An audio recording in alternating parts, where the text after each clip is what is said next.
सत्संग के पश्चात सारे पांडव अभी मार्ग में हैं और घटना क्या घटी कि जो अश्वत्थामा दुर्योधन का मित्र है, इसने शपथ ली कि हम वो करेंगे जो आज तक किसी ने नहीं किया, हम पांडवों के सिर लेकर आएंगे।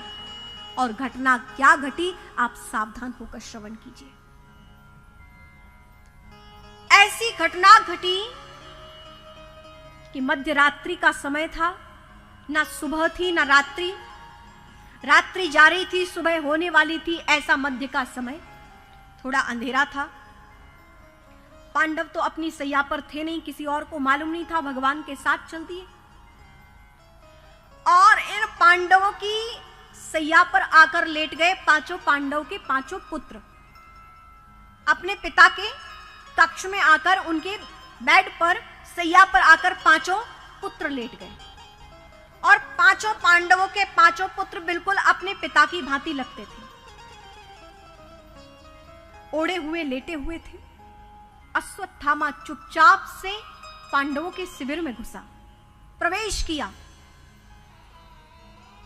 तलवार लेकर पहुंचा। रात्रि का समय था, पांडव सोए हैं ऐसा सोचकर अश्वत्थामा उनके शिविर में प्रवेश करता है।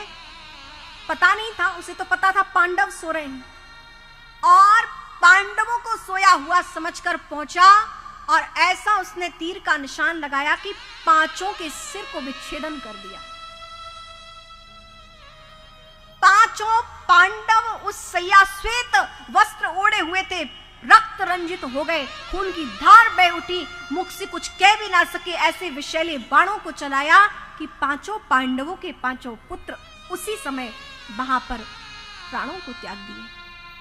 रक्त की धार बहने लगी, सैयाएं रक्त से भर गईं, कक्ष से बाहर रक्त बह निकला। ये घटना भी पांडवों को कुछ नहीं मालूम, रास्ते में है। दुर्योधन पड़ा हुआ है, सोच रहा है कि अब पांडवों का सर आएगा, अब पांडवों का सर आएगा, प्रतीक्षा में। यहां पर अश्वत्थामा अब भागा कि यदि किसी को पता चल गया तो वो मुझे जीवित नहीं छोड़ेंगे। लेकिन जल्दी से शिविर में घुसा, उन पांचों पांडवों के पुत्रों का, पांचों का सिर लेकर दुर्योधन के पास पहुंचा। धड़ पड़े हुए हैं, सिर लेकर पहुंचा है। कितनी विभत्सता की हद पार कर दी। मैं निवेदन करूं, कुछ लोग होते हैं जो संबंध के लिए सिद्धांत छोड़ देते हैं, कुछ लोग होते हैं सिद्धांतों के लिए संबंध छोड़ देते हैं। जैसे कि कर्ण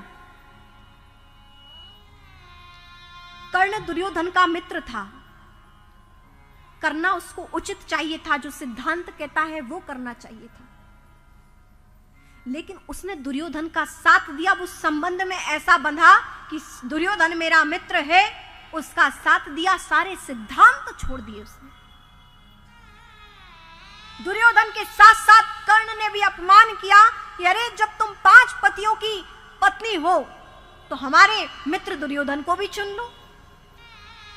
भरी सभा में एक कुलवधू का इतना भयंकर विभत्स अपमान किया उसने, सारे सिद्धांतों को, मर्यादाओं को भूल गया। कुछ लोग ऐसे होते हैं जो संबंधों के लिए सिद्धांत छोड़ देते हैं। कर्ण ने संबंध माना कि दुर्योधन मेरा मित्र है, लेकिन सिद्धांत छोड़ दिए कि एक स्त्री का, एक कुलवधू का अपमान नहीं करना चाहिए। मित्र है तो क्या हुआ, अपने मित्र को बोलना चाहिए था कि दुर्योधन ऐसा मत करो, तुम्हारे ही कुल की वो वधू है। लेकिन कर्ण ने केवल संबंध निभाया, सिद्धांत भूल गया। और इसी कुल के एक और महापुरुष भीष्म जी, जो केवल सिद्धांतों से बंधे रहे, संबंधों को ध्यान नहीं दिया। भीष्म जी ने प्रण लिया था अपने पिता महाराज शांतनु के समक्ष कि आज से मैं इस सिंहासन से बंधा हुआ, इस सिंहासन पर जो भी बैठेगा वो मेरे लिए राजा होगा, उसकी मैं सेवा करूंगा, उससे राज सिंहासन से मैं बंधा हूं। यहां धृतराष्ट्र कुछ भी कर रहा है, दुर्योधन कुछ भी कर रहा है, ऐसे सिद्धांतों से भी बंधना क्या जहां संबंधों की अवहेलना हो रही हो, अपमान हो रहा हो। भीष्म पितामह तो जानते थे ना कि दुर्योधन कैसा है, जानते थे ना कि धृतराष्ट्र की बुद्धि मलिन हो गई है, दुर्योधन की बुद्धि मलिन हो गई है। ऐसे कैसे सिद्धांत कि राज सिंहासन पर चाहे कोई भी बैठे हम उससे बंधे हैं, आप सामर्थ्यवान होते हुए भी बोल नहीं पा रहे हो कि कुल वधु है दुर्योधन। यदि भीष्म पितामह यदि कह देते दुर्योधन बैठ जाओ, मैं अभी तुम्हारा वध कर दूंगा बाण से, तो दुर्योधन की हिम्मत नहीं थी कि कुल वधु तक, वस्त्रों तक हाथ पहुंच जाए। सिद्धांतों से ऐसे भी ना बंधिए कि आप संबंधों की मर्यादाओं को भूल जाएं। ये सोचना चाहिए था कि सिंहासन पर यदि कोई दुष्ट बैठ गया तब क्या होगा, और यदि वो दुष्ट बैठ गया आप जानते हो तब तो बोलना चाहिए था कि संबंध आपकी वो कुल वधु लगती, उसके लिए बोलना चाहिए था।